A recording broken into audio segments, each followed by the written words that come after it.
Hi, everybody. My name is Grace Bubeck, and this is a session of the Healing and Awakening Retreat. And this session is with Richard Miller. Hi, Richard. Hello, Grace. Good morning. Good afternoon to you, and to some it'll be good evening. And we'll be looking at how healing and awakening can come together in a very concrete way. And Richard's, maybe life work is really to bring awakeness to healing work with people. And he's a psychologist and the director of the iRest Institute, which is dedicated to teaching people to heal through yoga nidra from trauma and other psychological conditions, difficulty. So Richard is going to speak a little bit at the beginning of the session about healing trauma through experiencing our wholeness. And then we'll engage in an exchange about that. And for the second half of the session, after about 45 minutes, I'll open the floor to questions, both on the YouTube comment thread. And also, if people want to join the Hangout, I'll post the link on the webpage with the links. And you can join the Hangout to ask your question directly to Richard. So, handing over to you, Richard. Thank you, Grace. A pleasure to be with everyone today. I should say good day, because it's morning and afternoon and evening for some of us. And Grace has asked me to inquire with you on my approach to healing trauma. And I like to think that we're not healing into our wholeness, but we're actually healing from our wholeness.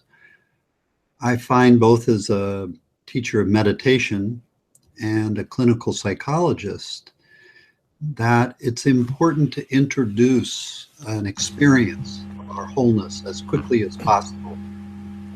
One of the things we know that stress on an ongoing basis, or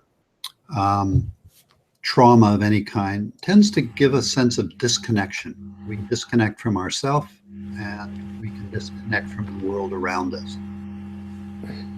I'm getting a little bit of a buzz. I don't know if you're hearing that, but I'll keep talking. So I'd like to invite us in as quickly as possible into something I like to share with the people I work with, which is to try to help them experience right away this inner sense of wholeness.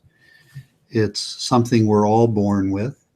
I feel it's innate to all of us.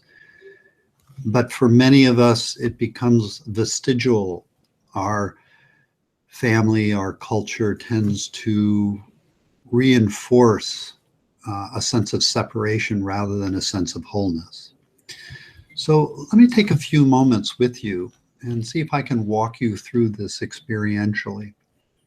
When I've done this in situations with veterans, homeless, people who've experienced human trafficking, who are experiencing all sorts of trauma in their life, it really can become a sense of coming home right from the beginning, and this sense of healing then as we move forward out of wholeness, rather than we're healing to get to our wholeness. So take a moment, if you would, wherever you are, just to settle back with your eyes open or closed, and let your senses open to the environment around you. You might welcome the sounds that are present.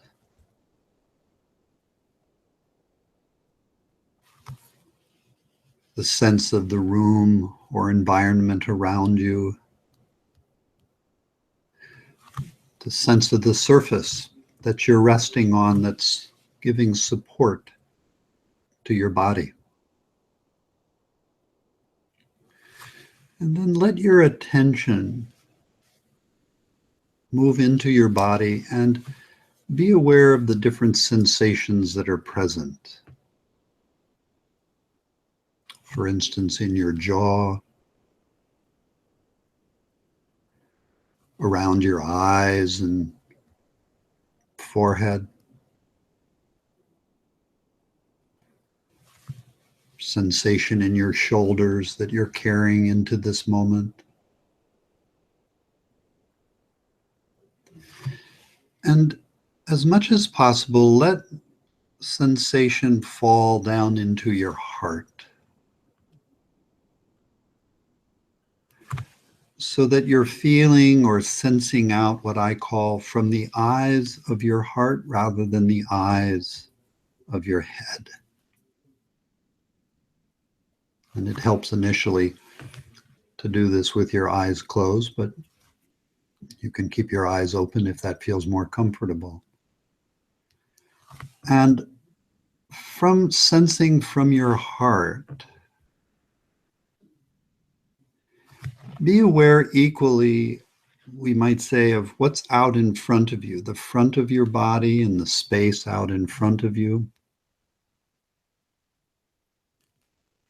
the back of the body and the space behind the body. And allow attention to divide equally so you can feel out to the right and left sides of both the body and the space around you.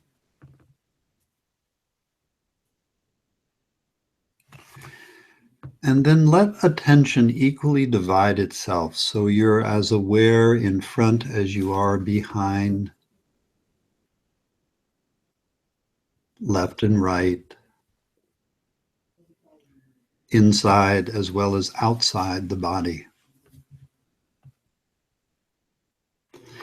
And take a moment to fall into what we might call just a simple ease of being.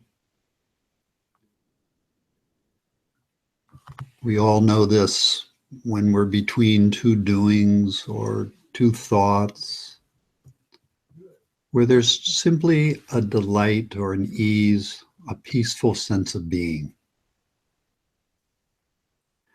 And notice as you're doing this, that your attention stays more in the heart.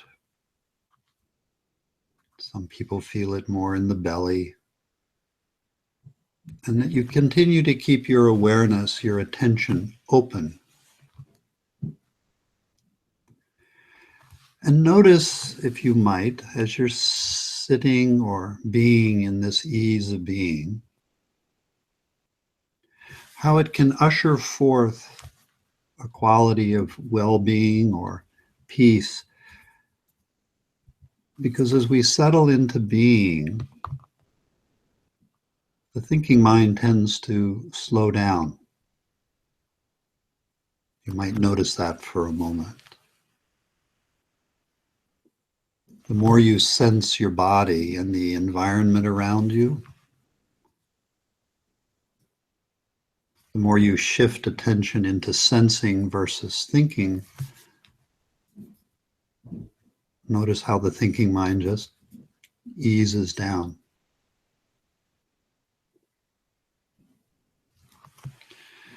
And notice how being has both a localized sense to it, your own felt sense of presence. So you can feel it as your body, the sensation of your own presence. But also notice how being is more like a field as well. It is both local, as a felt sense of your presence, but it has a more non-local, field-like quality to it, especially initially as we keep our eyes open and we feel everywhere at the same time. We can feel being is both local and has a spatial quality to it. And notice as you're being, as thinking slows down and may even stop for a while, you enter into a timelessness. We might say being is beyond time, even as we know time still exists from our mind. But as we ease into being, we ease into a timelessness. And a further inquiry is, as you're being, you might inquire, as being, does being need anything that would make it any more perfect than it already is? Can you sense how being doesn't lack or need or want for anything? It's complete, we might say, just as it is. There's a quality of perfection about being. And you might notice how being is something that's very familiar. We all know a sense of being from birth, but we may not spend much time in our daily life nourishing it. But if you take this moment, give your undivided attention to simply being, notice that has a familiarity to it, a resonance in the body, so that we don't need a book or a teacher or a teaching to know ourself as being. It's always here, but can be relegated into the background by our experience. But right now, nourish it more as we're talking, as we're being together. Nourish it into the foreground of your experience. And also notice how being doesn't need a special doing. We could be being while we're reading a book, talking, eating, walking about, resting. How being is independent, we might say, of a specific circumstance. And as we nourish being, how it can begin to bring forward a quality of well-being. Some people describe it as a sense of peace or ease or a sense of love. Just notice what words you might use to describe the felt sense that it engenders or it evokes or invites out of your body. So now let me walk through these different characteristics, we might say, of being. How it's familiar, how it's independent of circumstance, how it's beyond a sense of lack or need or want. It's outside of time because thinking begins to dissolve as we're immersing ourselves in being. And how it has a spacious quality to it, both localized sense where it can invite more of an awakening of the heart and a more spatial, non-localized aspect about it. And one of the things we see as we nourish being more and more, it brings in a quality of equanimity. We can feel how it's present irregardless of our circumstance or an emotion we might be experiencing. And we see that being has always been with us. So we might say that being is a quality about us that's always been present, doesn't need healing, can't be hurt, has never been, we might say, unhealthy. It just can be forgotten. And so by residing in being and really nourishing this quality of being, we create a foundation, I would say, of well-being.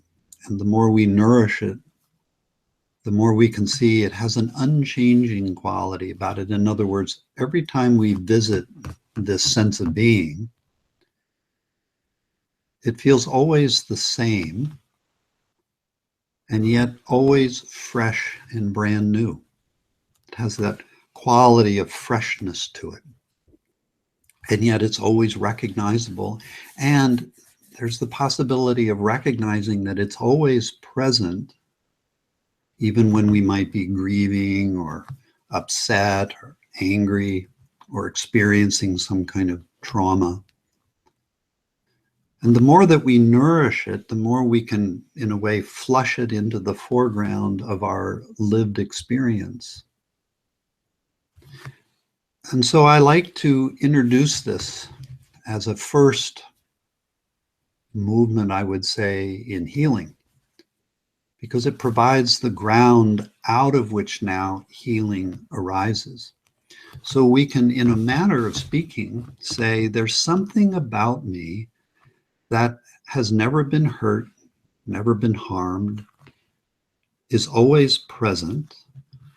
I just simply may have forgotten this. And this aspect about me doesn't need fixing or changing or altering. So I can say there's something about me that always feels whole and okay as I am. And yet there may be then aspects of the body and the mind, emotions, experiences that do need addressing, changing, we might say fixing. But there's a different attitude here that we can come upon very quickly, where we can realize I'm basically okay. So if you were to ask me at any given moment of my day or my life, how am I doing? I'd have to say I'm fine, because this quality of being is so present in my life. I've given so much attention to nourishing it that it accompanies me in every moment. And so I would have to say, I'm fine. My body or my mind might be having a hard time. There might be a pain that's present, or some stress or emotion, grief, sadness, irritation. But I make a difference here between this unchanging, ever-present aspect of being and the changing aspects of our body, our mind, and our life circumstances, so that we are really nourishing wholeness in each moment of any healing we might be undertaking or go through. So, Richard, let me interrupt for a second. Please. And maybe just ask you, how this to healing trauma. How do you work with people, and how do you how does this knowing of oneself, how does that help heal trauma? Right. More specifically. So let's look at specific instances. So some years ago, I was working with a person who had a deep ongoing depression. They had gone through a number of trauma situations. They had gone through innumerable programs to help them heal. They had gone to psychiatrists. They'd been under different medications, and nothing had broken through the depression. Nothing had resolved the trauma that was still lodged in the body. So in our first time together, I asked this person, would you be willing to make this experiment? And he said yes. So I took him through a 20-minute experiential of trying to see if I could invite in and nourish this aspect of being in him. And he was able to come and rest for a little while in this ground of being that I'm pointing out here. And he was able to recognize the spacious, timeless, complete wholeness of it. And From there, then we began to address the aspects of what might be causing or underlying depression. But we kept coming back to this unqualified sense of presence throughout this first time together. And we began to explore different actions that he was failing to take in his life that I think were supporting the depression. What was important is he came back the following week with this report. He said, during the session with you, that first session, I came to really feel this sense of wholeness in myself that had not been in my consciousness through any experiences I had had up until now in my journey of healing. And he said what it did is it reinstalled a sense of hope that there was a possibility of healing through my depression. And while it didn't last very long, it went away after a few hours and I lost the sense of it. It really gave me the sense that I could trust something here and that there was the possibility I could heal. And so what we did practically is in each session, we took the first 10, 15, 20 minutes and just really nourished that sense of being. And out of that, we began to address these aspects that needed to be changed, we might say, or fixed. But he really came to feel that who he is at the ground of being was okay and had always been okay. And yet there were these pieces in his trauma and his life that did need addressing and fixing and changing. And so slowly, as he began to see actions that he had failed to take in his life, and I supported him in taking those actions, he began to heal through the depression, and eventually the depression cleared away completely. So that's a very pragmatic example. Another one is... Richard, can I just ask you back about this? Because Sure. I think that's, depression is something that actually, it's quite specific. And I know the session is about trauma, but since you started with this example, I think it's worth going into this a bit more. Yeah. Basically, my sense for a while has been that depression is something that often is experienced by spiritual people. Absolutely. And that really what it's about is a loss of connection to who we are. Exactly. Essentially, and just to talk about my own life, really, I was very depressed as a teenager and going into my 20s and early 30s until I went into therapy, psychotherapy.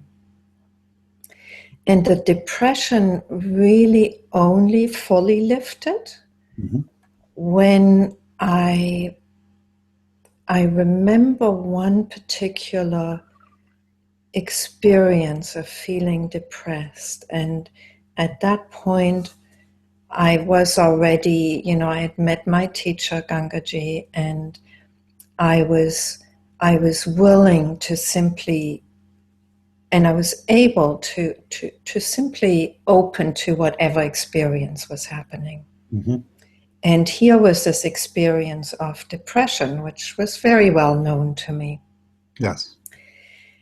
And in that instance, by the grace of I don't know who or what, I was able to just open to it so fully. And there was a shift of perception that happened in that instance. Yes. In that instant. And the shift went from depression to simply emptiness. Yes. And I realized that there was no difference between depression and emptiness, that what I had been looking for all this time was that experience of emptiness it's very difficult to describe this, but the shift in perfection was so in perception was, and in perfection, realizing the perfection of this experience. Mm-hmm. The shift was so profound that since then I have not experienced depression. And maybe I was very lucky, because really depression had been with me pretty much all my life. And I've just come to see that it invites us, it invites us to come back to wholeness, to come back to connection, to come back to knowing our true nature. Mm-hmm. And so talking about depression, especially in this context of a retreat with people who are on the spiritual journey and a spiritual quest also, it's just so important to kind of, in a way, demystify depression. Well, there's some simple ways of demystifying it. I think of depression as a messenger, and we see that when disconnection from self, both personal and the more, I would say, spiritual aspect of self, as we disconnect, it gives rise to a feeling that something's not right in our body. And the ego thought, the I thought, is designed to identify with whatever feeling tone is arising in the body. And so instead of sensing that something's not right as a messenger, the ego gets a hold of it and will say, something's not right with me, something's wrong with me. Yes. We see that in any kind of trauma or prolonged stress or depression that might arise, or anxiety, these are messengers for me that arise to help us come back home. Mm-hmm. And there are two homecomings. There's the homecoming where we start to feel more connected to ourself, our emotions, our thoughts as a human being. And then there's the second homecoming to this vaster openness, I would say, that is the birthing ground of ourselves and the entire cosmos. I call it the mystery. And depression is something that will accompany us even after we may have connected back with ourselves as a human being, because as long as we haven't connected to that deeper sense of wholeness and the doorway of emptiness that you opened into, until we've completely opened to that, there will still be a subtle sense that something's not right or something's not in place yet. I'm aware that in the work that I do with people often, and these are people who have long-time spiritual practices or who are coming in from just simply they've had trauma in their life, or they're suffering from depression or anxiety or some other quality, chronic pain, that the first often movement is a sense of reconnecting to self and welcoming these different movements as messengers, where we can see, as I was saying, for this particular person, actions that he had been failing to take in his life. We might say perhaps an action that you had been failing up until that moment you met Gangaji was to face and turn into that emptiness and realize the deeper nature of it, that your depression was heralding you back into that quality of emptiness. Yes, totally. Yeah, and many people, when they have that first healing, we might say psychologically, will need to integrate that over months, maybe even years, until they begin to feel that there's still something left here that hasn't been fully addressed. And that can be the opening into a deeper spiritual, we might say, realization of this underlying essence that is our essential nature. Which is interesting, because what that brings up is that it's possible to look for healing, at an emotional level, at a kind of level of the mind and the body and feelings. And like you say, I mean, it's exactly like that. That can go a certain way, and it can teach people to take better care of themselves, to be aware of their needs, to, do what they need to do, express what they need to express. Yeah. And then there's a more subtle healing often that's needed. And that's really about connecting fully with who we are. And along that line, we could say that we've all experienced the trauma of separation as we separate from ourselves or the world around us, Yes. as we take on a sense of being a separate individual, which for all of us is going to occur around 18 months as the sense of ego develops within us as just a genetically programmed piece of software that's been genetically engineered into all of us. As that comes online and our culture and family support that sense of separation, it will give rise to a subtle trauma or feeling that something's not right. And there is a myth here that I think is important to point out, which is we can have a psychological awakening and heal depression and feel in a sense of a reconnection with ourself in the world, and yet after a while still feel something's not right. And then the myth is if we just do enough psychological work, we'll be able to heal this something's not right. But that's a myth, because that's lying at the spiritual aspect, which we need to open to this deeper mystery or vast openness, call it emptiness, a void, but a mystery that is beyond the psychological self. The other myth is when we open into healing this quality of separation, that now we're going to be free of psychological issues and life will be some kind of rosy, moment to moment lived experience. And that's just not the case. In awakening to our non dual nature, where we really do feel a sense of, we might say, at oneness with everything, this sense of separation is completely healed.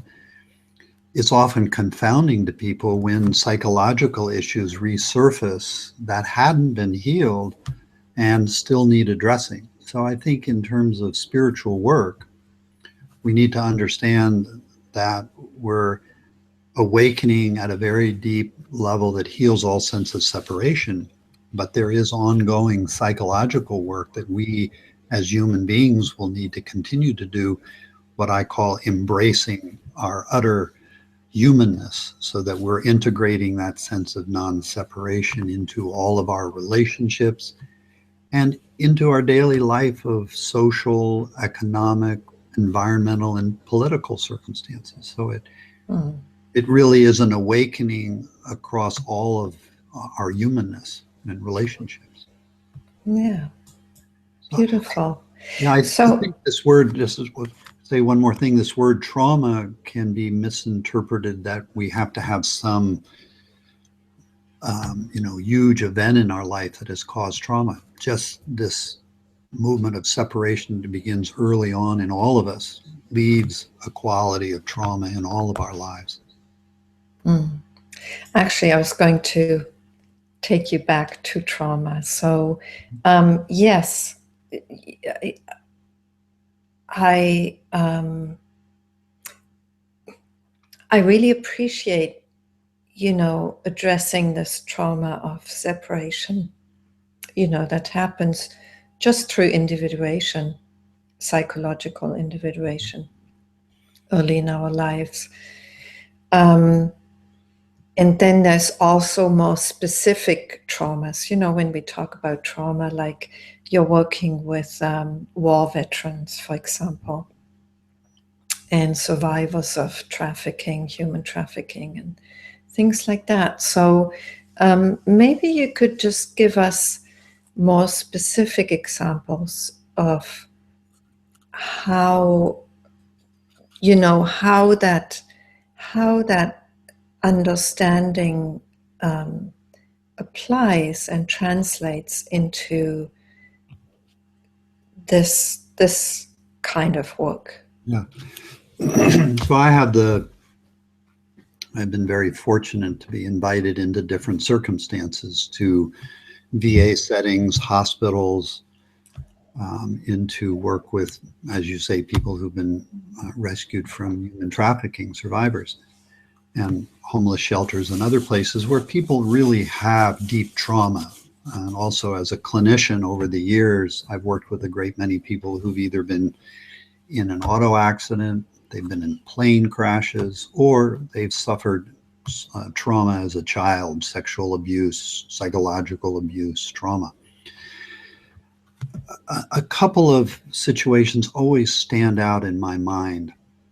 First, to go back to this really fundamental aspect. When we experience trauma of any kind, especially when it's reoccurring, it really does engender a sense of separation and disconnection from ourself to ourself and to the people in the world around us. We really can begin to feel isolated, alone, and it can bring forward these feelings of hopelessness, helplessness, and I don't know what to do. So in a number of circumstances, working with veterans who've been through numerous traumas in the battlefield and have had their best friends die in front of them, and they come in with a sense of hopelessness, helplessness, and a sense of feeling out of control. So I'm reminded of this one fellow I worked with who I really did, as soon as I could in our first sessions, helped him feel and engage this sense of being and this sense of wholeness within himself. Mm. And he said a number of things over time. One is that this was the first time in all of the years that he had been through trauma therapy that someone was showing him what was right about himself. Up until that time, he said everybody was emphasizing what was wrong about him and what needed to be fixed and changed, where I was showing him something about himself that was okay, and that had been okay and never harmed through all of the trauma he experienced. He said that had a remarkable ability to shift him. Mm. The other thing he said, and I've heard this countless times with many people, and they say it interestingly using the same words, whether they've come from a homeless shelter or a VA center. They say, it feels like I've just come home to myself, and now that I'm home and feel this quality of wholeness within myself, I'm willing to face my worst nightmare. If we don't know this sense of wholeness, and we're being asked, as we do with people who are facing trauma, to go back into the trauma and bring back the emotions, the memories, the experiences. If we don't know this ground of wholeness, we're basically facing those awful experiences from the awful experiences. We don't have a ground to really rest on. So what I see is this sense of wholeness that we can come to very quickly and recognize provides a deep, I call it a deep inner resource of an unchanging ground of well-being with which then we can meet these circumstances. I was at a VA last year, an inpatient ward. These are severe trauma survivors. They have severe depression. Oftentimes they have traumatic brain injury, and they're on the ward for anywhere from 6 months to 18 months, going through a series of different healings. And I was struck by this one individual in the group that day, because after the group was over, the clinicians reported to me that, one, he rarely showed up to groups, and then when he would leave after only a few minutes, whereas he stayed through the entire group that I was doing. And in the initial 20 minutes of that group meeting, I invited everybody into this experience of being. And when I asked for reflections at the end of our time together, he was one of the people who spoke up, and very clearly he said, I feel in being here this time, I feel like I've just really come home to myself. And reports later from his therapist said it created a radical shift where he was beginning to then more able face the trauma that he was healing through as he was spending his time in the hospital. Mm. It feels to me as a clinician, both as a clinician, a psychologist, but also as a spiritual teacher, meditation teacher, it's malpractice if I'm giving people an inference that we're going to spend years trying to get to this sense of wholeness, and there are all these practices or exercises or therapeutic engagements we're going to need to do to help you get to it. That feels malpractice to me. I want them to feel it from the very first time we're together, so that they realize they're not healing into wholeness, they're healing from their wholeness. It is the ground that we're working from.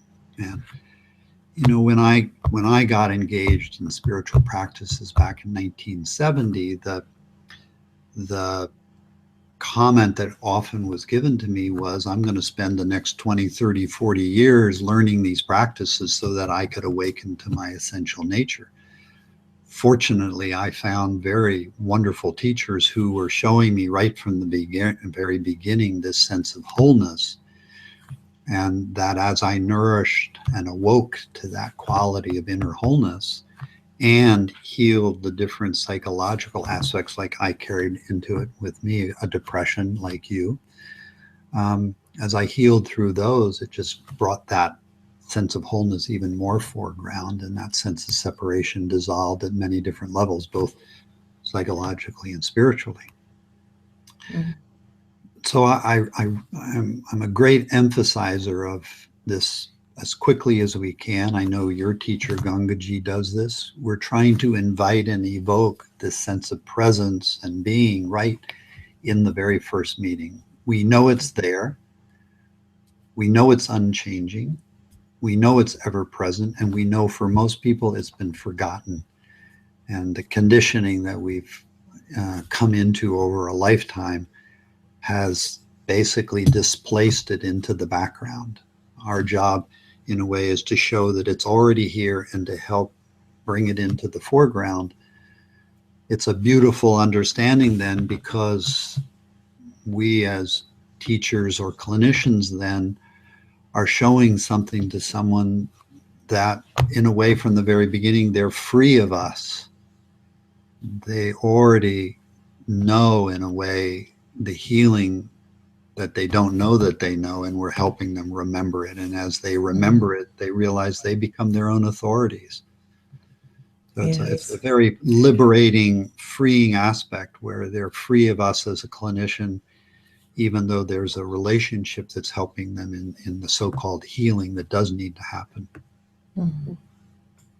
You know what I find so beautiful, and which is why I wanted you to be part of this retreat, Richard, is that so many psychologists don't know this. I mean, you call it malpractice, but they just don't know any better. They just know they are tools and they use them, and to some extent they're helpful. But that deepest aspect of healing, which is to know our wholeness, to come to see that timeless beingness that has never been hurt, that has never experienced any trauma. Well, unfortunately, Western-based psychology is based on the ego principle and separation. Yes. I feel very fortunate that my first mentor back in 1973, who really took me into training as a clinician, she herself had been raised in the Far East, had been taught yoga, and had been raised in a Buddhist community in her family. And so from the very first meeting with her, she was trying to point out to me this quality of wholeness. Mm-hmm. And through a number of different experiences with her, I was able to have glimpses of it that gave me a sense of this that already existed. It, pragmatically, it took me a number of years to really fully embody and bring into it, because I had layers of conditioning that had to be undone. But I feel very fortunate that from the very beginning, she was showing me this that didn't need changing or fixing. Mm. So I'm really a firm believer in trying to show this as quickly as possible. And um, I'm, I'm, I'm glad that when I have psychiatrists and therapists in my trainings, that one of the things they often say after the first day is, why didn't we learn this beginning of our training, not 10, 15, 20 years later? This is what we should be teaching therapists from the very beginning. Yes, absolutely. And that's why I felt it was so important to also, to bring somebody into this retreat who does very concrete, very practical work with people who really need help, who really need healing, but who does it, like you say, from wholeness, from a perspective of wholeness, not from a perspective of control and creating a better person.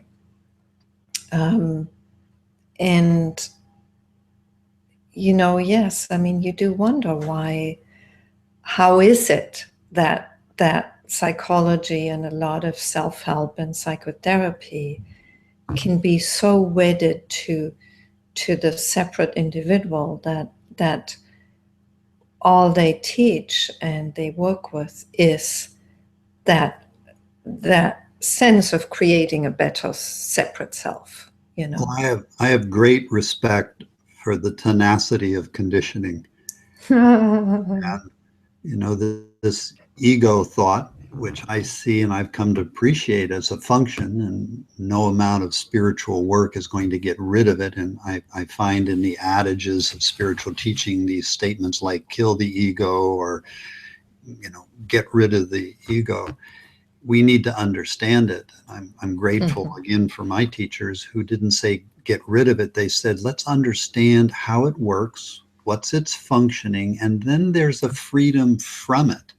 So we can be free from the ego, but we're not going to get rid of it. It's still going to be there. And I have great respect for it as a function. It's been genetically engineered over thousands and hundreds of thousands of years. It gives us a sense of being able to relate into the world and form social relationships and do all the things that we can do as human beings. But I also see if it's not properly understood, and Western psychology has not yet fully understood it, that it's just a function. The ego isn't arising in us. It's designed to take ownership of whatever is arising. So I have the standing joke that if your phone rang and I was on the other end of it and I said, going to the movies is wanting to happen here, what's happening over there? Or hunger is arising here, what's happening over there? If we don't use the I thought, we kind of look like we're kind of strange human beings. And yet, isn't that what's really happening? The feeling of wanting to go to the movies is arising, or the feeling of hunger is arising. The I thought comes in, takes hold of it, appropriates it, and says, I'm hungry, or I want to go to the movies. Do you want to go to the movies? But in really engendering this sense of wholeness, we really do feel moment to moment that these are just movements arising: hunger, sadness, grief, irritation, wanting to go to the movies, wanting to spend time with someone. These are just movements that are arising within us that we're learning how to respond to as messengers. The I thought is still going to be there. It's still going to say, I'm hungry or I'm angry. But we really understand the deeper issue, which is anger is arising. And when we see that at a very practical level, when anger arises, it's arising as a messenger that's revealing a deeper expectation that the mind is holding, that it's imposing on the moment, saying the moment should be other than it is. Like, you say something and I may get angry. It's because I'm expecting that you should have said something else instead of what you're saying. If I can realize the expectation, the anger has served its purpose, it falls away. I see the expectation. I come back to the reality of the moment and I say to you, can you say more about that? And so we realize that every emotion, grief, sadness, anger, irritation, all the experiences of anxiety and depression that come with trauma, they're simply messengers that the I can get over involved in. And so we take it to heart that there's something wrong with me. Then we're trying to fix this me when in fact the me is just an attachment. If we can set it aside, come to the actual feeling like you did with the depression and dive into it with the support of someone around us who's not afraid of it. Obviously, Gangaji wasn't afraid of your emptiness. She helped you dive into it. And when we do, lo and behold, we find ourselves in a very different realm, unexpected, having insights that we would never have had when we were remaining to be attached. I've come, and I can insert here a little bit of the neuroscience because it feels like it's helpful. When we're caught in the I thought, we're in what's called the default network of our brain. It keeps us hostage in recursive loopings of thoughts that are often negative and self-critical and full of self-judgments. When we do this simple exercise that I was encouraging us to do initially, where we take attention, we let it open so that we're equally aware in front as behind, left, right. In other words, we're just open. We open another center of our nervous system that's not based on past knowledge, but is open to new insight and creativity. Dan Siegel calls it the world of infinite possibilities.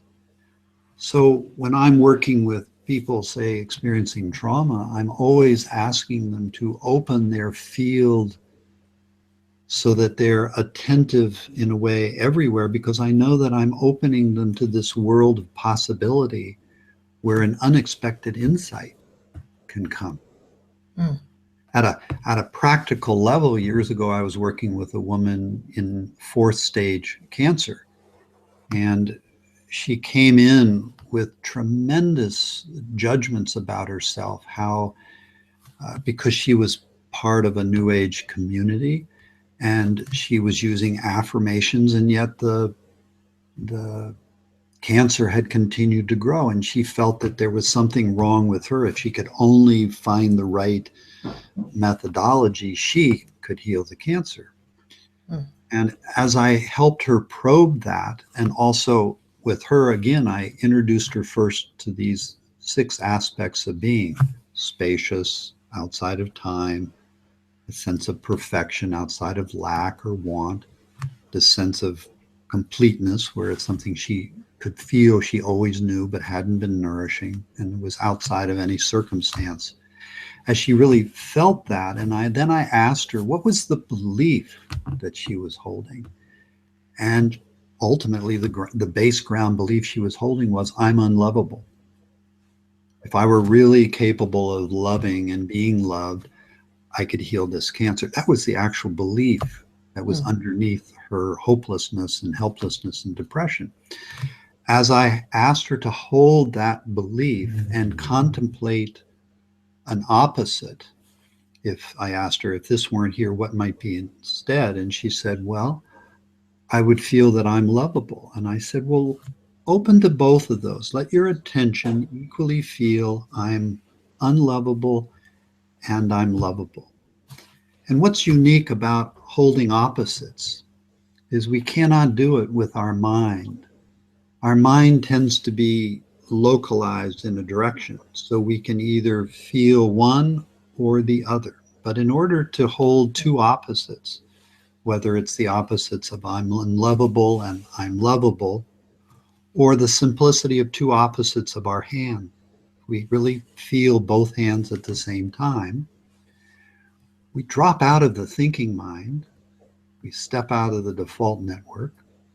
We open a whole nother network.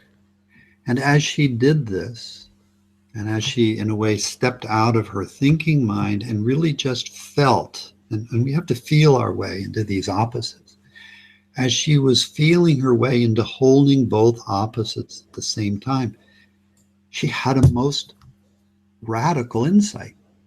And it came suddenly, just like you entered into that insight when you were probing into your depression with Gangaji. She had this radical insight, and the simplicity of it was astounding to her. And she said, "Oh my God, I'm love itself." And as she settled into that, and you could really feel the room open up into this quality of loving presence, she said, "As love itself, I'm capable of being unloved, and I'm capable of being loved."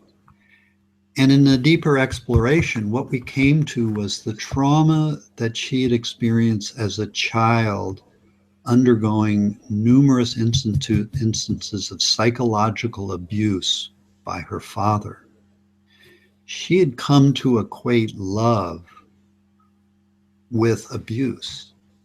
And what she discovered in that working time, and this was in one session, it unfolded over an hour and a half, she came to realize that she was not afraid of not being loved. She was actually afraid of being loved because it meant she was going to be abused. And as she came upon this feeling of being love itself, she reported this remarkable healing that went all the way back to the time with her dad, and with a number of different slight interventions, which I did with her over that hour and a half, helping her go back in a way and meet herself back there and show that girl, that little girl who had been abused, this quality of love.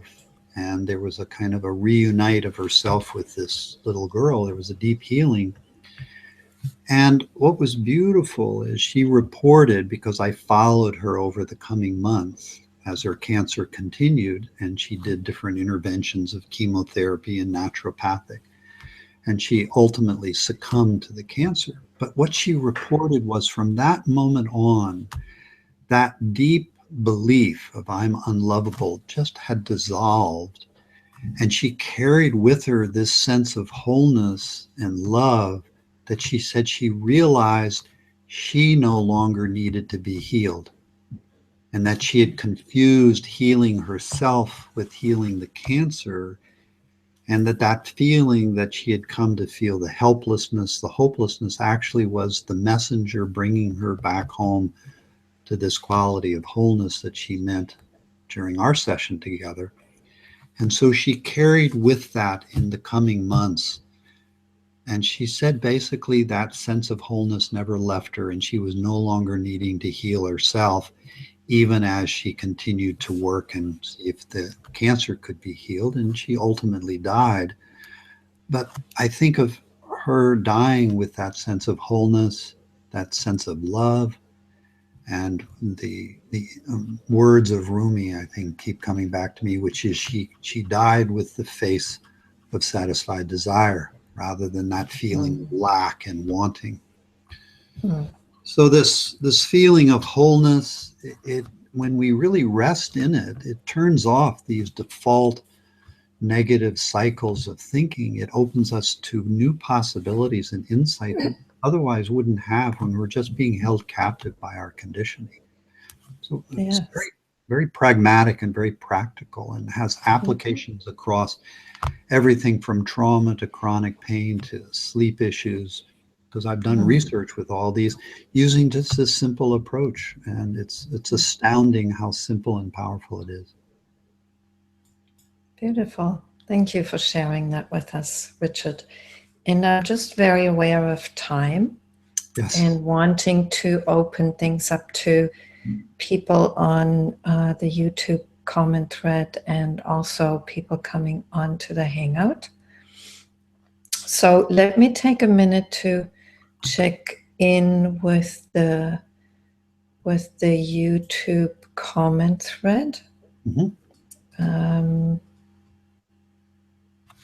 And also I'm going to post for people who don't know this, you can come onto the Hangout also, and you can do so by getting back to, going back to the program page with the links.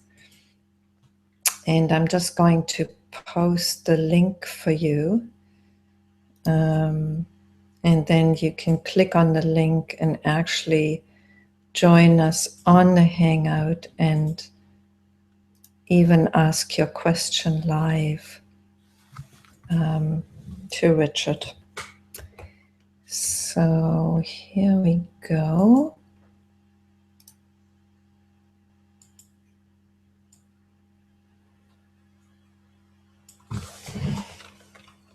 Just take a second here. The miracles of technology. Yes, yes.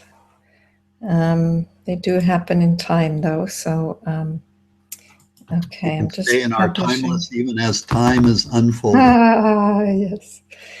So the link is published. I'm just going to check that it's actually there.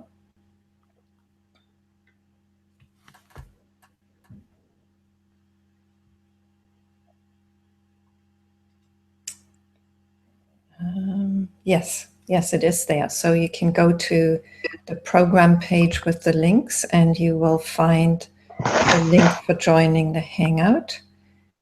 And I'm going to check the YouTube comment thread. Just feedback to you, Richard. There's Nada from Brisbane, Mhm. and Lee from Florida. Hi. And Nada says Molly, her dog, is there too. And Lee's dog Tristan says woof woof. Trevor says hi all, Trevor Brown. Nada, you can join the Hangout now. It's posted on the YouTube, on the page with the links. Taco Supreme says truly remarkable work. Jules Robertson says maybe he had certain items to cover. Oh, okay, that's a reference to the link not being there yet. Basically, I wanted to keep space for our conversation before opening up to join, for people to join. So there is a question from Ifta. I would like to ask a question. I've met pretty early in my meditation practice with this sense of inner deep balance or stillness. I'm not sure if that's what you're talking about. I think the word stillness is another wonderful word. It's a stillness that is not predicated on being still, but the deeper stillness out of which both movement and non-movement arise. So I think of stillness as the ground of being. It's another way of saying it. We can use different words: stillness, being. I think of awareness as even a deeper quality of stillness and being. What we want to see is aspects like stillness and being. If we're talking about the non-dual teachings, spiritual teachings, being and stillness are movements, subtle movements that we're aware of, and that they can act as messengers or pointers that take us into an even deeper presence of awareness and a deeper quality of, I call it mystery, that's ineffable. We can't describe it. We can't use a word for it that is in a way calling us home. But I think stillness is another word we can use that represents this deep ground of being and well-being that's unchanging. For me, the inquiry is always, is the stillness that we're experiencing something that's always here, always present, sometimes unrecognized, but when we do, we feel how it's always present. It's an unchanging quality. That's the deep stillness that you're talking about. Richard, there's a follow-up question from Ifta that I hadn't seen before. He says, since then, I definitely cannot go back to this, since whenever. Oh, that's weird. Since then, I cannot go back to this since whenever, and I don't feel so willing to meet my deepest nightmares. Is that it? I'm not sure that makes sense. What do you make of that, Richard? I'm aware, as we really recognize, and part of the work we're doing both psychologically and spiritually is we're differentiating what here is changing, coming and going, and what isn't.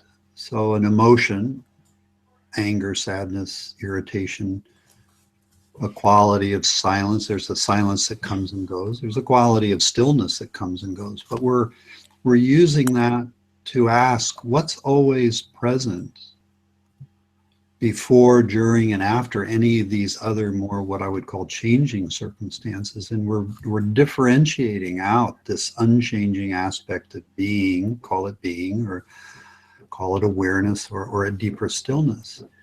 As we're able to rest in that, and I'm aware that oftentimes it's helpful to be in the presence of someone who's already embodying that, because then, to take the metaphor of a guitar, if I'm a guitar and I'm resonating the C string, that C string exists in you and will begin to resonate. And if I'm resonating it very strongly, it'll be more resonant in you, perhaps more strongly, and you can recognize it. Where when we're by ourselves, and this is unfamiliar territory, we may not be able to sense it. With another's presence, we can. Once we sense it, then it leaves a fragrance behind. And when we get quiet, we can sense that fragrance of that deep stillness, and it's like a fragrance that can bring us back to it. I often felt in the early years when this fragrance had been shown to me, it's like I had caught hold of a very fine silk thread, and if I pulled too hard on it, I would lose touch with that sense of deep stillness or beingness. But if I stayed with it carefully, gently, and began to pull on it, it got hold of a string and then a rope and then a chain, and then I was able to really fully embody that sense of presence. The teachings of things like yoga, when they're done correctly, breathing, meditation, they help us become sensitive so we can sense this fragrance that sometimes we come upon when we're with a teacher, like you did with Gangaji, I did with my teachers, and then we recognize it as an always present aspect, but we realize how conditioning can overshadow it, outshine it. Our desire here in meditation is basically to nourish it such that it begins to outshine or is always present no matter what else we may be experiencing. So to come to her statement, what I've seen is when we're able to feel this unchanging aspect of ourself, we have a ground with which to meet our worst nightmares. And that we feel this quality of unshakable equanimity or well-being even as we're meeting the nightmare. And when I'm working with someone and we're starting to go into their nightmare, I'm first wanting to keep them grounded and support them in that unchanging ground of well-being, and then keep threading it into the nightmare so they're aware that the nightmare is arising, but they're standing in this incredible sense of well-being or grounded equanimity. There's a statement, and maybe people who are listening can reflect on this. When we're having an experience, even a nightmare, are we in the nightmare, or is the nightmare arising in us? If we can see the beauty that actually all of our experiences, whether they're nightmarish, trauma-related, or benign, happy, they're arising within our awareness. If we can meet them from the ground of awareness or being, we're not meeting them trapped in them. We're outside the cage, so to speak. And we're able to be with them and recognize the messages or the corrupted messages. I think sometimes the messengers that come out of trauma can get corrupted, and they're degraded wisdom, and so we may miss the vital import of the messenger. But with proper understanding and not getting caught in it, but experience it. So we're staying in relationship to the experience, the nightmare. We're not separate from it, but we're seeing that it's an unfolding in us. And this that it's unfolding in is a vaster openness of equanimity and well-being. I don't want to over simplify this, and to me it's simple but not necessarily easy, because trauma can overwhelm our system. Nightmares can overwhelm us so that we don't see or feel this deeper essence. But with proper orientation and in the presence of someone who understands this, they can act as the guide and help us remain fixed in this unchanging, even as we meet our worst nightmares. And that is the role of the teacher. We're guides. We're helping them realize we're not afraid of this, and they don't have to be afraid of it, and we can walk into it with them. I used to work in a psychiatric hospital with psychotic patients, and basically the way that I learned to work with people who were psychotic was to wade into their psychosis with them, stand in the midst of their psychosis as if I was standing next to them and have them to describe it. And often they would describe themselves right out of the psychotic episode, and there'd be an integration that would take place because I wasn't afraid of it. And Can I ask a question? Afraid of it. Absolutely. I'm sorry, I'm Nada. I'm just going to let people ask questions on the YouTube thread, and then we'll come to people on the Hangout, okay? So because there's a number of them on the YouTube thread. So Richard, if that's okay by you, I'll continue with those. So there's Me Selvage. She says, "Hi Richard, what a great fortune to hear your voice alive. Do you have any suggestions? Because I tend to fall asleep when I hear your Yoga Nidra CD. Your voice is so relaxing." I'm told I have people falling asleep to my voice all over the world, and I think that's a good thing. And people are getting at least a good night's sleep. We're not afraid of sleep.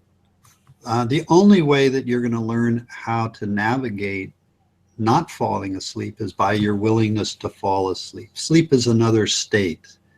Anger is a state. Sadness is a state. And we can fall into them.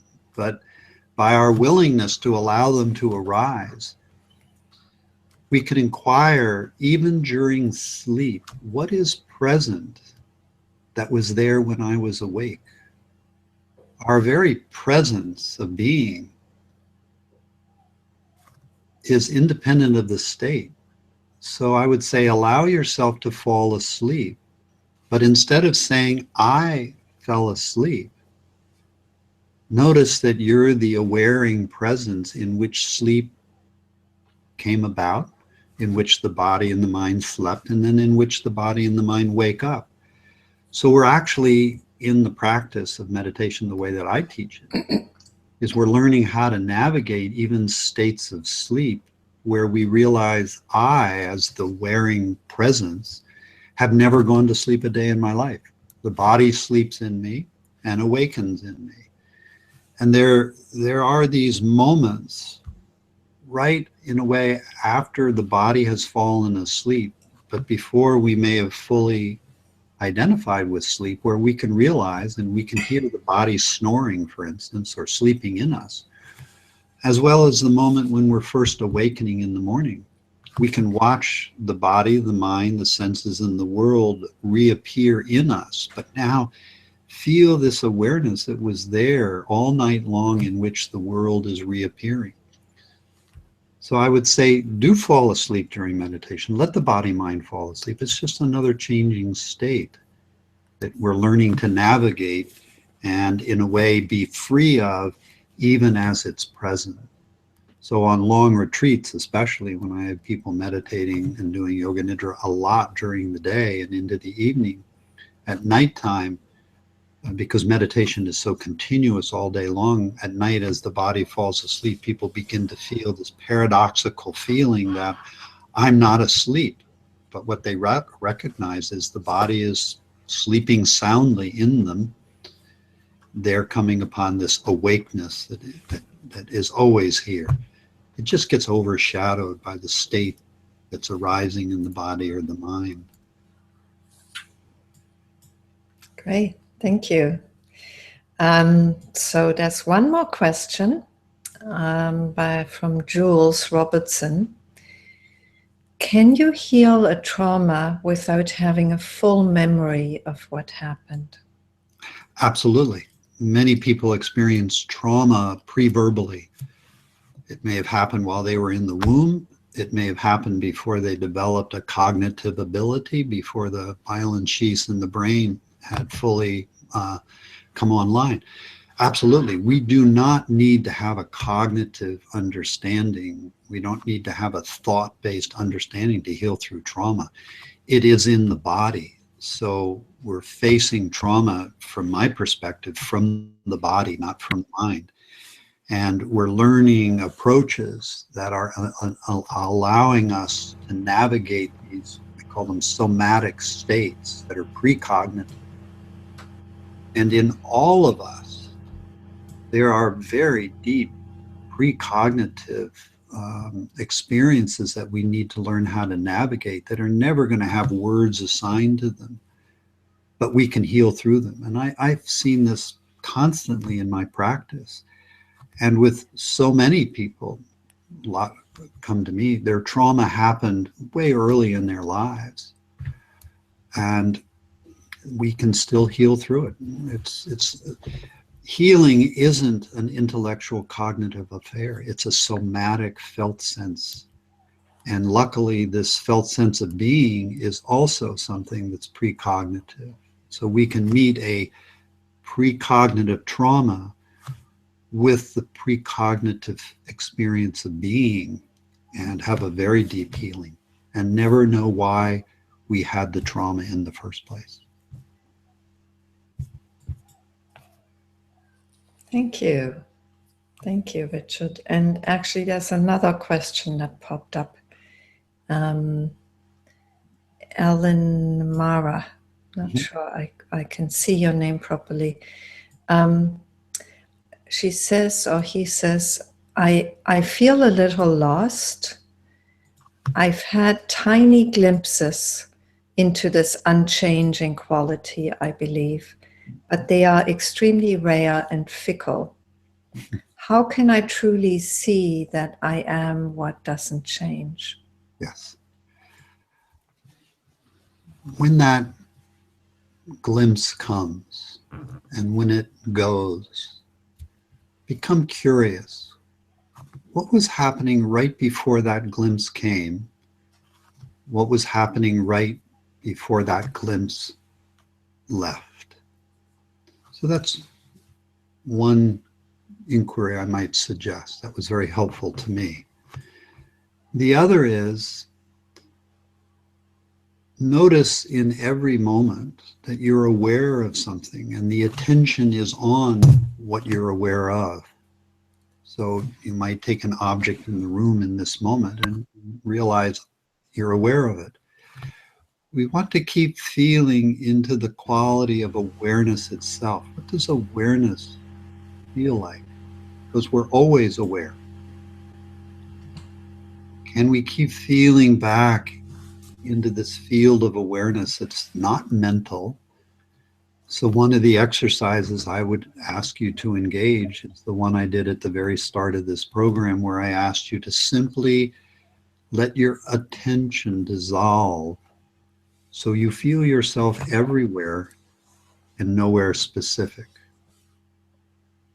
How attention is a movement of the mind and it localizes in a direction.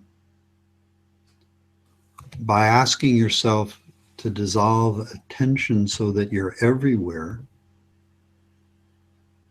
it takes you out of the thinking mind more into a heart-based awareness. And by stabilizing that, by nourishing that, and not being distracted by a thought, that we can come to that thought anytime, but right now I'm not interested in it, or the thought, or the emotion, or the sensation, but I'm really interested in what is this awareness in which all of those are arising. And by opening my attention, so I'm everywhere at the same time, even as I'm speaking here, I'm equally aware of behind as in front, below as above. And it ushers in a more heartfelt quality of being. And it really becomes then a question of curiosity. We would say curiosity didn't kill the cat, it just helped the cat transcend the distractions that kept it from falling into being.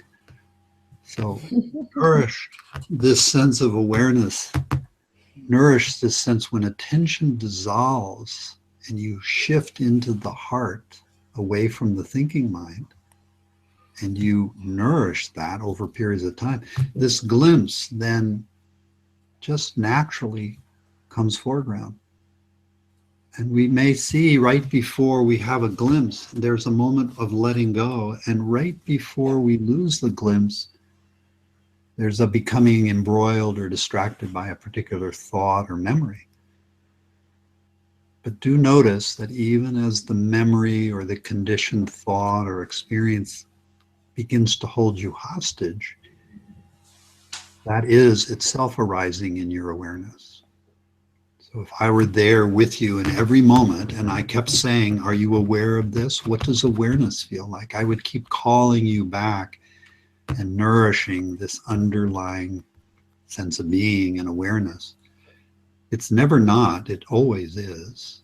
And there's a quality of heartfelt presence that it opens us to. And there's one last thing I would leave you with, which is what I call the 3 Ps: patience, persistence, and perseverance. I think the 3 Ps plus curiosity are, in a way, what take us home. So thank you for your inquiry. Yeah, great. And, just to say that the questions you ask, they're never just your questions. So if Richard answers these questions from specific people, they're good. They're good for many people. They've certainly been my question. Thank you. I've never been asked a question that hasn't been my question at some point or another. Yes, yes. So, thank you. Thank you for asking them and putting yourself out there with it. So I will move on to Nada, who's wanted to come on earlier. So Nada, here's your turn. Hi, Richard, and Hi, everyone Nada. who's listening. Hello. Lovely to see you. Always is. My question is, okay, when you're stepping back, when you it's the balance between being analytical. Nada, can I just intervene for a second?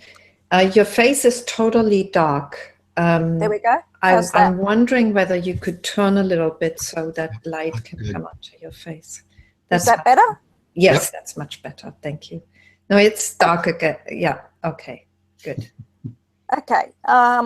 It's a little bit on what I touched on before, Grace, and that is it possible in that place of heartfelt presence to, it's not a thinking mind, but you're being the witness, you're observing, so there is a sense of analysis that's happening there. And one of the things that I often, one, I get feedback on, and two, I know it's a part of me, is that I am very heartfelt. I am very in tune with people. And so being the detective, even when I'm shining that on myself, as well as when I'm shining that outside into daily, everyday activities, it's the balance between being, okay, this is heartfelt. I guess before when you said that you deal with a lot of people who are faced with awful experiences, you as somebody sitting there with them have a certain analytical role to do, and you do it beautifully, holding that person in the presence. I just wonder where that happens with the individual.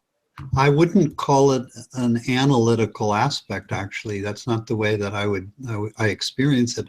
I'm aware that the thinking mind can still be present, which is relegated to the past. Mm-hmm. The working mind, which is open to the present and to the unexpected, is also online.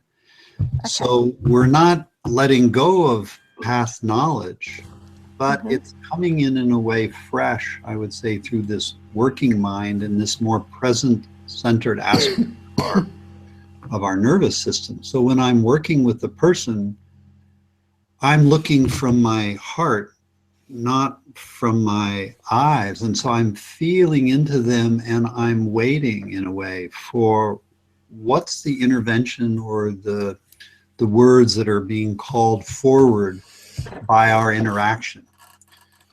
So I may think momentarily of a past experience, but then I'll drop attention back into the heart, and I'm waiting what feels right.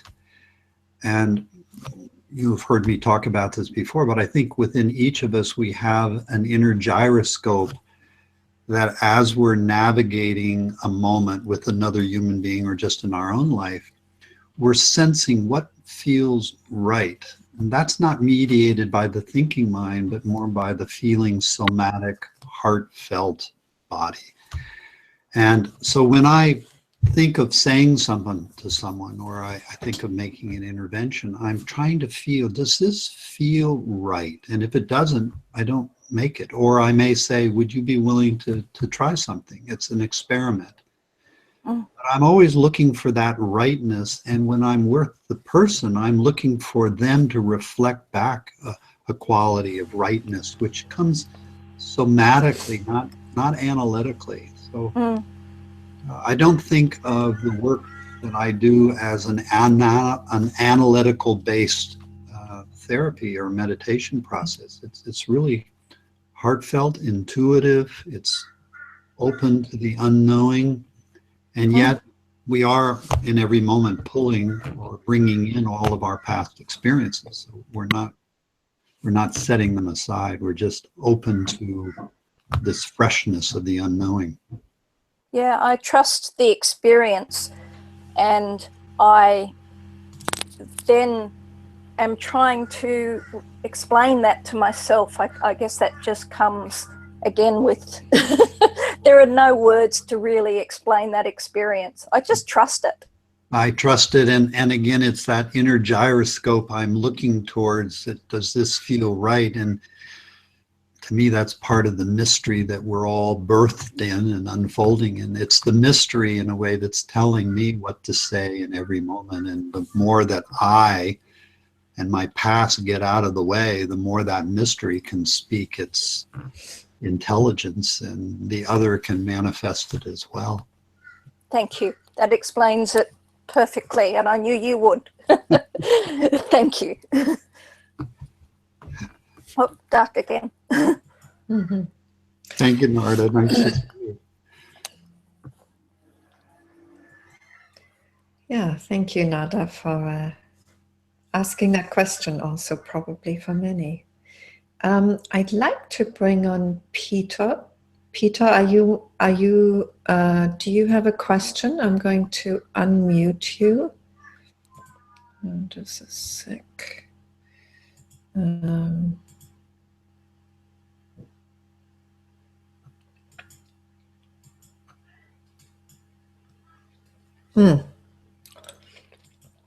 Let me see when I can actually unmute him. Hello, Peter. Hello, can you hear me? Yes, here you are. Yes, we can hear you. Wonderful. Go ahead. Well, I don't have a question, but I really appreciate the exercise at the beginning. That kind of thing, I'm not quite getting it, you know, but I'd love to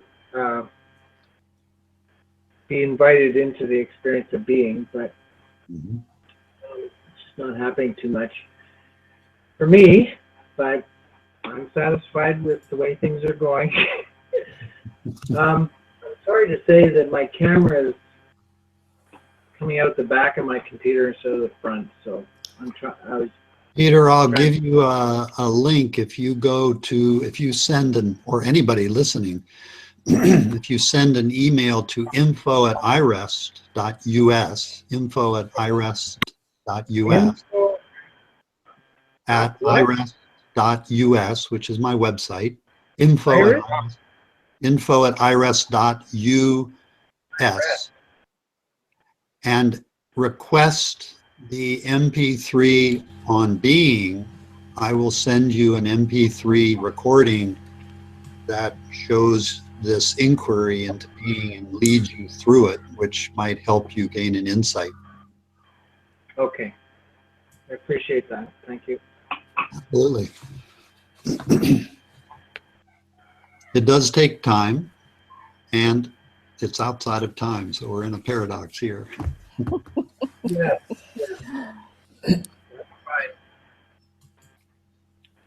I'm actually not. Peter, can you speak up a little bit or move closer to the mic, because your voice is very faint.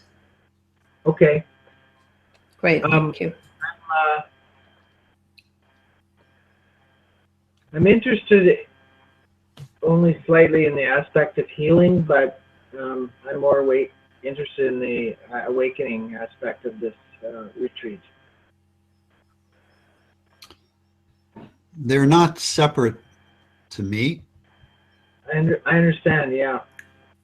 Because ultimately we're healing a sense of separation from anything that we might be experiencing. And in the moment, we're being flooded with information through our senses, our emotions, our thoughts. Our body is giving us tremendous information. The healing really and the awakening is when we really welcome all of this information as messengers and follow them home. They'll both lead to a psychological healing, but also a profound healing and awakening into this quality of underlying essence. We just have to learn to get really curious and look at every way in which we're trying to fix or change ourselves, and really radically welcome our every moment of experience. That was so profound. Well, you just said a lot right there. It's simple. Curiosity. Yeah. Get curious. Go ahead. Well, I think that's it. We get curious. In being curious, we're open. We don't know what the answer is, and we're not looking for a particular answer. We're just curious, and so our exploration is really based on wanting to understand, not with some fixed idea of where we're going, because in a way we're open then to the unknown in each moment, and it is our willingness to be open to the unknown that we are shown the way.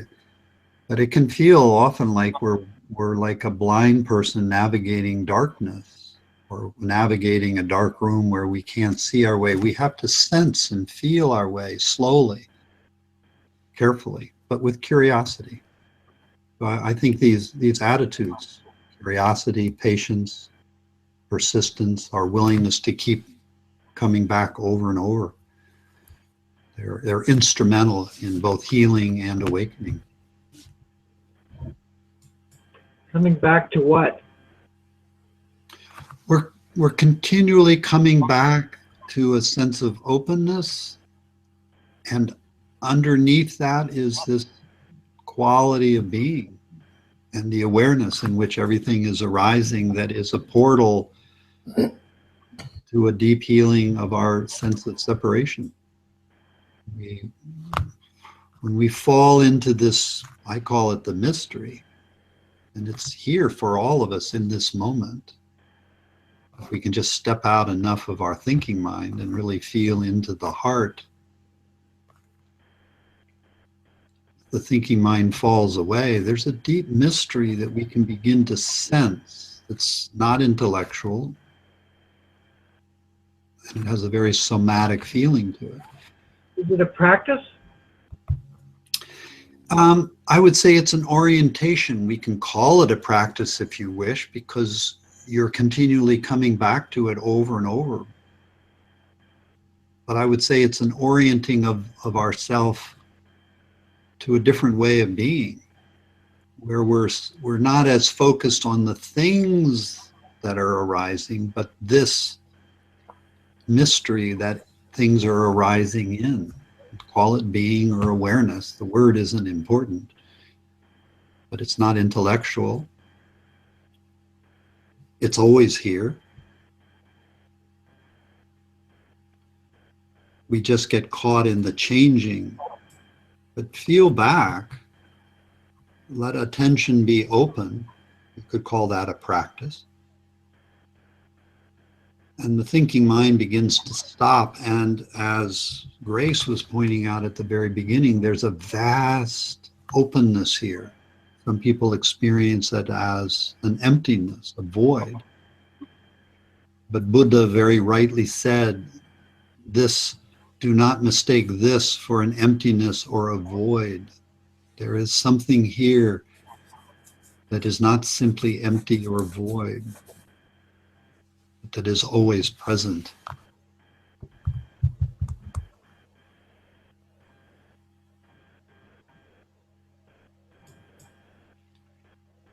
Whenever I feel it in my heart. Peter, I'm sorry to. Okay, come back. Okay. What's going on? I was going to close the session because we've run over time already, but you can come back one more time to Richard. I was going to say, whenever I feel into my heart, I feel sad. I don't understand that. I feel... Well, we have to realize when we feel into aspects of our openness, it will bring up any opposite that is sitting there, like sadness. But now, if I were to ask you, sadness is arising, and aren't you not aware of the sadness? So feel back into the awareness in which the sadness is arising. We can take time and inquire into the sadness and what might be giving rise to it, but also we can equally feel back into this quality of presence, being, in which the sadness is arising. And as we let go of the sadness, it's a pointer, it's referring us back to this openness. As we rest in the openness, and that fragrance becomes more profound, we may get an intuitive understanding of the sadness.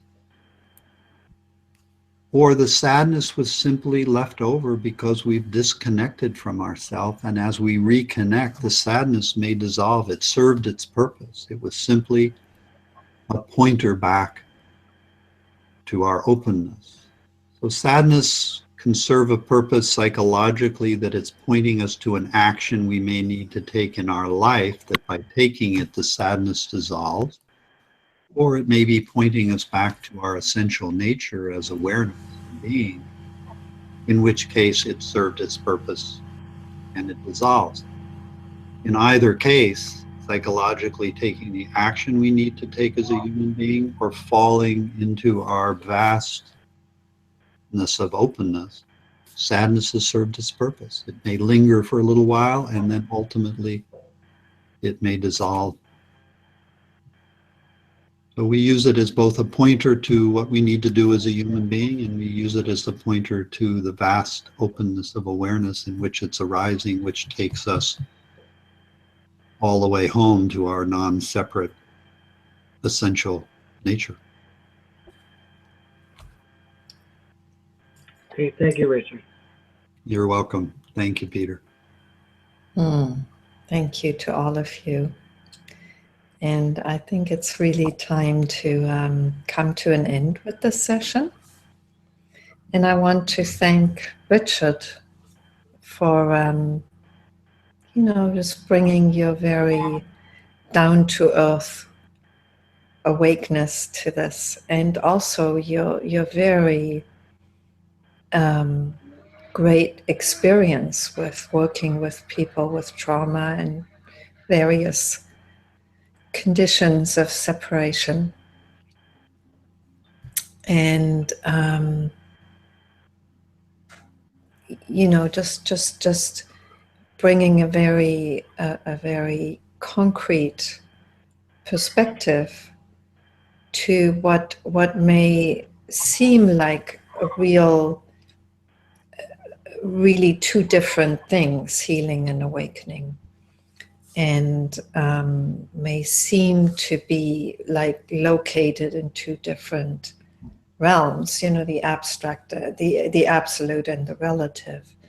And to hear somebody who so clearly brings the absolute into the relative just feels like a very precious perspective and very precious contribution to this retreat.